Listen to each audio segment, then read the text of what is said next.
예수님께서 십자가를 지시고 골고다의 길을 오르십니다. 그 십자가의 길은 우리가 잘 아는 바와 같이 구원의 길입니다. 또한 동시에 인간의 죄가 만들어낸 길이기도 하지요. 오늘 로마 군인들은 지나가던 구레네 사람 시몬을 붙잡습니다. 그리고 억지로 십자가를 지게 합니다. 그 뒤를 예루살렘의 여인들이 울며 따라 걷습니다. 그때 예수님께서 뜻밖의 말씀을 하십니다. 나를 위하여 울지 말고 너희와 너희 자녀를 위하여 울라. 예수님은 지금 울고 있는 이들의 눈물을 그치게 하시는 것이 아니라 그 눈물의 방향을 바꾸어 주십니다. 동정의 눈물이 회개의 눈물이 되게 하시고 감상에 젖은 눈물이 결단의 눈물로 바뀌게 하십니다.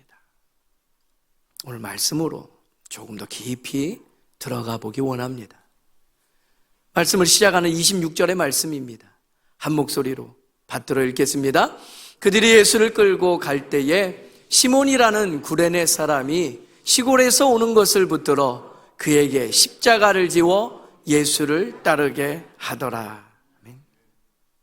첫 번째, 오늘 하나님께서 우리에게 주시는 말씀은 십자가를 짊어져야 할 때가 있더라라는 겁니다. 군인들이 한 사람을 바라봅니다. 그리고 그 사람을 붙잡습니다. 구레네 사람 시몬입니다. 그는 준비한 것이 없었습니다. 그의 계획 안에 십자가를 진다는 것은 상상해 본 적도 없는 일입니다. 그런데 어느 순간에 그의 어깨에 십자가가 얹혀집니다. 구레네 사람 시몬, 그의 입장에서 보면 길 가던 중에 붙잡힌 것입니다. 십자가를 짊어지게 된 것입니다. 내 뜻도 아니요, 계획도 아니요, 바람도 아니었습니다. 곰곰이 생각해 보니 우리의 걸음도 그러할 때가 있습니다. 어느 날 갑자기 짐이 지워집니다. 가정의 문제, 건강의 문제, 관계의 문제, 사역의 무게가 그렇습니다. 딱히 설명 못하는 눈물의 밤을 맞이할 때가 있습니다. 그때 우리는 원망 섞인 말투로 묻습니다. 하나님, 왜 하필 저입니까? 왜 하필 지금입니까? 그런데 주님은 바꿔 질문하십니다. 그 길에서 나를 따르겠느냐? 여러분, 십자가는 내가 선택한 일에만 국한되는 것이 아닙니다. 때로는 주님이 허락하신 자리입니다. 그 자리가 신비로운 것은 억지로 진 것 같은데, 내가 소망 중에 맞이한 장면이 아닌데 믿음이 자라나더라는 거예요. 그 자리에서 더욱 기도가 깊어짐을 경험하게 되더라라는 거예요. 피하고 싶은, 외면하고 싶은 자리인 줄 알았는데 오히려 주님을 더 가까이 만나는 은혜의 자리가 되더라는 거예요. 그러고 보니 예수님께서 이미 우리에게 들려주셨던 말씀이 생각납니다. 마가복음 8장 34절의 말씀입니다. 한 목소리로 받들어 읽겠습니다. 누구든지 나를 따라오려거든 자기를 부인하고 자기 십자가를 지고 나를 따를 것이니라. 이미 주님께서 말씀하신 이야기예요.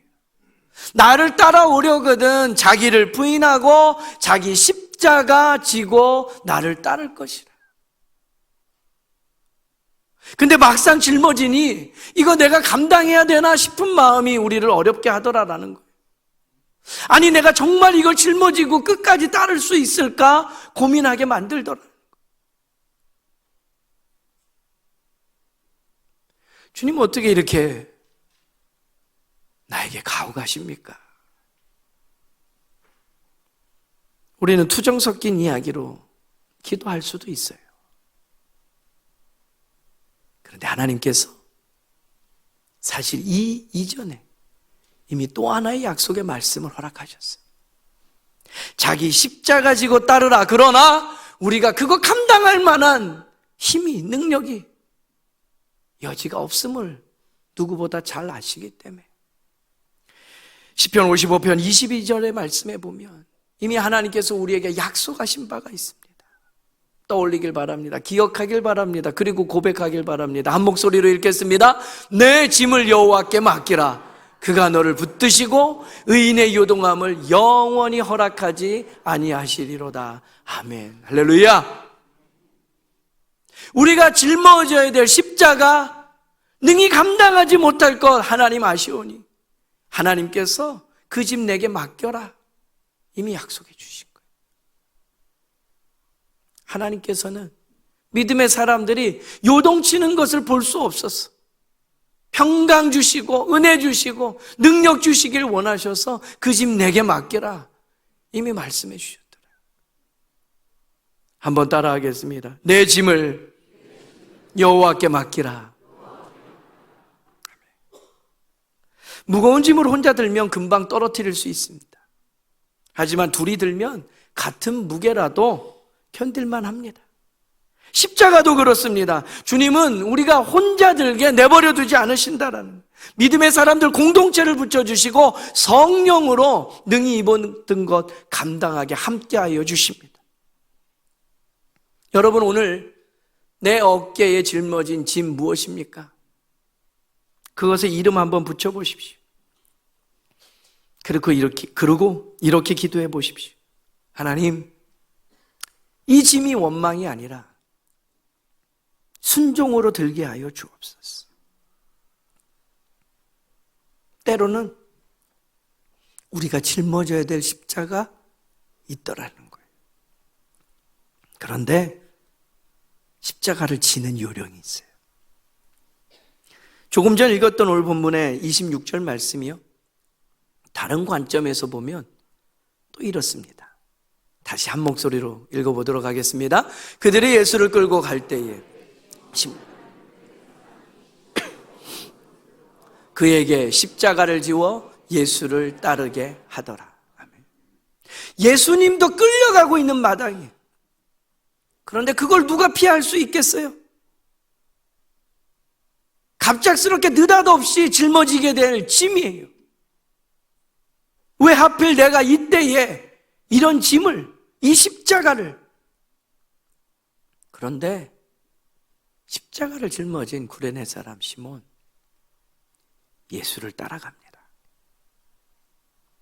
두 번째, 오늘 하나님께서 우리에게 허락하시는 말씀은 십자가는 예수님 뒤에서 들 때 은혜가 된다라는,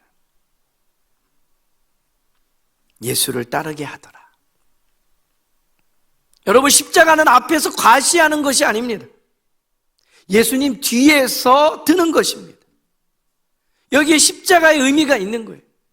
내가 얼마나 무게의 짐을 들 수 있는가, 능력에 대한 이야기가 아니라 누구를 쫓아 이 짐을 지고 따라가고 있는가에 대한 말씀이라는, 얼마나 드느냐가 아니라 누구를 따라 드느냐, 이게 십자가의 본질이에요.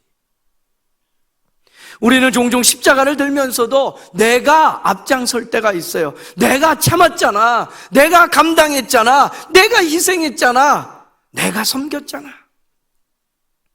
그럴수록 십자가는 더 무거워지는 거예요. 왜냐하면 십자가로 나를 증명하려고 하기 때문에. 십자가는 나를 드러내는 도구가 아닙니다. 예수님을 드러내는 길입니다. 그래서 십자가는 결국 포기하는 거예요. 내 체면을 포기하고 내가 통제할 수 있는 것들을 내려놓고 내가 인정받고자 하는 그 욕구를 그만두는 것. 그러나 그 포기 속에서 우리는 새로운 것들을 얻게 됩니다. 주님의 마음을 얻습니다. 세상이 줄 수 없는 주님의 평안을 얻습니다. 진리 대신 예수님을 통해 참 자유를 얻게 되는 거예요. 그러한 걸음을 걸어냈던 믿음의 사람들이 성경 곳곳에 나옵니다. 세례 요한이요. 예수님을 앞섰지만 예수님을 가리지 않았던 인물입니다. 요한복음 3장 30절 말씀에 세례 요한의 고백이 이와 같습니다. 그는 흥하여야겠고 나는 쇠하여야 하리라. 십자가 짊어지게 하실 때 우리의 마음의 고백이 이와 같기를 축복합니다. 그러면 예수님 뒤에서 따라 걸을 수 있어요. 그 십자가 짊어지게 하실 때 그 짓누르는 무게가 능히 감당할 수 있는 일임을 또한 경험할 수 있어요.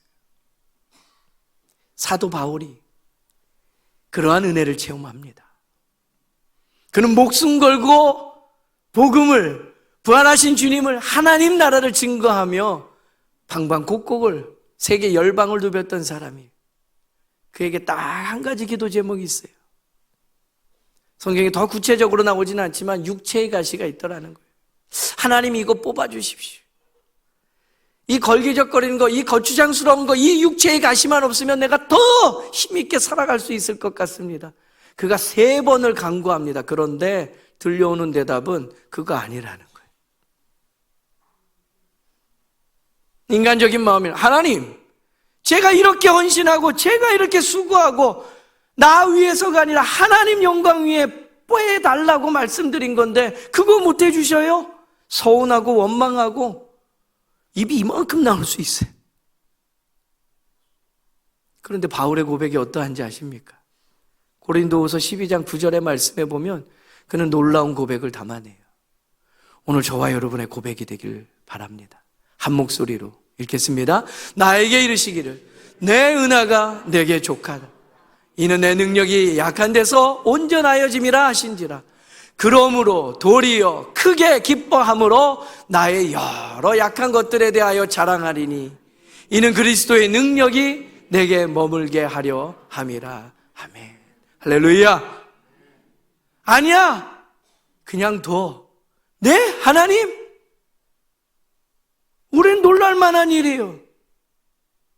그런데 하나님의 능력, 하나님의 은혜를 체험한 바울은 뭐라고 고백합니까? 그러므로 도리어 크게 기뻐했다는 거예요. 어떻게 이런 일이 가능할까요? 나는 약하지만 내 안에 하나님이 강하시기 때문에, 그 주님께서 행하시는 일들이 너무 놀랍기 때문에 자랑할 수밖에 없는 거예요. 내가 연약하기 때문에 오히려 그리스도의 능력이 나로 말미암아 드러나기 때문에 그 은혜를 체험하고 고백하니 그는 가만히 있을 수 없는 거예요. 한번 따라해 봅시다. 그러므로 도리어 크게 기뻐함으로. 오늘 저와 여러분의 인생에 이 고백이 담기기를 간절히 소망합니다. 군대를 다녀오신 분들은 알 겁니다. 행군을 할 때 행렬에서 내가 길을 잃지 않는 방법이 있어요. 아주 간단합니다. 단순합니다. 앞사람 제대로 따라가면 돼요. 뭔지 몰라요. 어디로 가는지 몰라요. 근데 앞사람 제대로 쫓아가면 틀림없습니다. 옆길로 빠지면 금방 헤매고 말아요. 십자가의 길도 똑같습니다. 예수님 뒤따라 걸으십시오. 예수님 뒤따라 걸으면 길이 선명할 줄로 믿습니다. 이번 한 주 우리의 입의 말에 나라는 주어를 빼고 주님을 늘려보십시오. 십자가를 들되 예수님 뒤에서 드십시오. 한번 따라해 보겠습니다. 십자가를 들되 예수님 뒤에서. 한 번 더요. 예수님 뒤에서 예수님 뒤에서 걸으십시오. 감당하게 하시고 헤매임 없이 그 길 인도하여 주실 줄로 믿습니다. 예수님과 구레네 사람만 등장한 게 아니에요. 이어지는 27절 말씀 보니까 여인들이 등장합니다. 백성과 그를 위하여 가슴치며 슬피 우는 사람들이 큰 무리 지어서 따르기 시작하는 거예요. 예수님을 따라가던 여인들이 울기 시작했습니다. 그 울음은 당연한 겁니다. 예수님이 피 흘리시고 조롱당하고 십자가 힘겹게 지고 가시니 마음이 무너질 수밖에 없는 거예요. 누가 그 장면을 보고 울지 않겠습니까? 그런데 예수님은 뜻밖의 말씀을 되돌아보며 그녀들에게 남기십니다. 이어지는 28절 말씀이에요. 한 목소리로 오늘 우리에게 주시는 말씀으로 함께 읽겠습니다. 예수께서 돌이켜 그들을 향하여 이르시되 예루살렘의 딸들아 나를 위하여 울지 말고 너희와 너희 자녀를 위하여 울라. 얼핏 들으면 예수님 너무 냉정하신 것 같습니다. 차가운 반응으로 여겨질지도 모릅니다. 그런데 울지 말라고 말씀하시는 거 아니에요. 울되 바르게 울라라는 거예요. 예수님은 우리의 눈물의 방향을 바꾸십니다. 이것이 오늘 세 번째 우리에게 주신 하나님의 말씀이에요. 예수님은 우리의 눈물을 회개와 기도의 자리로 바꾸시더라. 나를 위하여 울지 말라 말씀하셨습니다. 단순한 동정으로 십자가 소비하지 말라라는 얘기예요. 저 불쌍한 예수 그렇게 보지 말라라는 거예요. 왜요? 십자가는 내 죄가 얼마나 무거운지를 바라보게 하는 사건이거든요. 십자가를 바라볼 때 하나님, 이 십자가가 바로 내 죄 때문입니다라는 고백이 우리 안에 담겨지길 바랍니다. 사실 우리도 신앙생활 하다 보면요, 때때로 감정에서 모든 은혜가 멈출 때가 있습니다. 은혜로운 말씀을 들으면 어느 순간에 마음이 뭉클해지기도 해요. 운율에 따라 찬양하다 보면 눈물이 벌컥 쏟아져 나올 때도 있어요. 십자가를 묵상하면 어느 순간에 가슴이 먹먹해질 때도 있어요. 그 자체도 귀한 일입니다. 그런데 거기서 끝나면 아직 충분하지 않다라는 거예요. 눈물이 삶의 변화로 이어져야 된다는 거예요. 그러기 위해서 감동이 회개의 자리가 되고 회개가 기도로 이어져야 된다라는 거죠. 예수님께서 말씀하십니다. 너희와 너희 자녀를 위하여 울라고. 무슨 말입니까? 이제라도 하나님께로 돌아오라는. 그렇게 오늘 이 아침 우리를 초대하시오. 한번 따라하겠습니다. 하나님께 돌아오라. 한 번 더요. 하나님께 돌아오라. 왜요?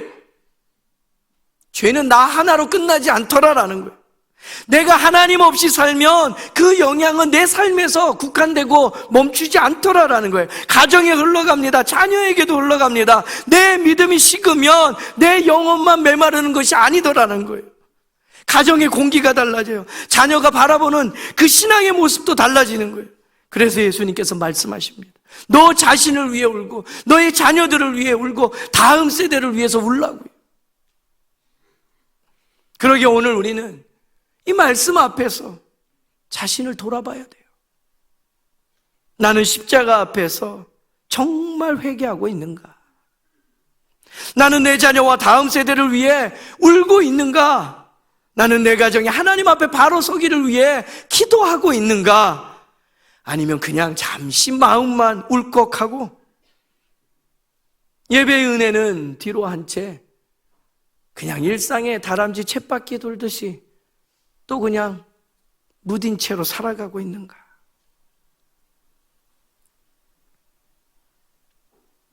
예수님은 이어서 말씀하셔요. 예수님이 지금 짊어지고 가는 십자가 이 시대보다 이제 예루살렘 백성들이 마주할 시대가 더 처참하고 참혹하다는 거예요. 오늘을 살아내는 이 시대에 우리에게 힘에 겨운 일들이 있음을 너무너무 잘 아셔요. 그래서 너희와 너희 자녀를 위하여 울라고 우리에게 말씀하십니다. 그 예수님의 걱정이 어느 정도였는지 오늘 말씀에서 쭉 내려가면 31절 말씀에 예수님께서 끝자락에 이런 말씀을 남기셔요. 푸른 나무에도 이같이 하거든 마른 나무에는 어떻게 되리요? 푸른 나무는 예수 그리스도십니다. 그 푸른 나무에는 생기가 있습니다. 불을 질러도 불이 잘 붙지 않아요. 핍박이 와도 환난이 와도 시험이 와도 견딜. 그런데 연약한 마른 나무는 어떻습니까? 은혜가 메말랐어요.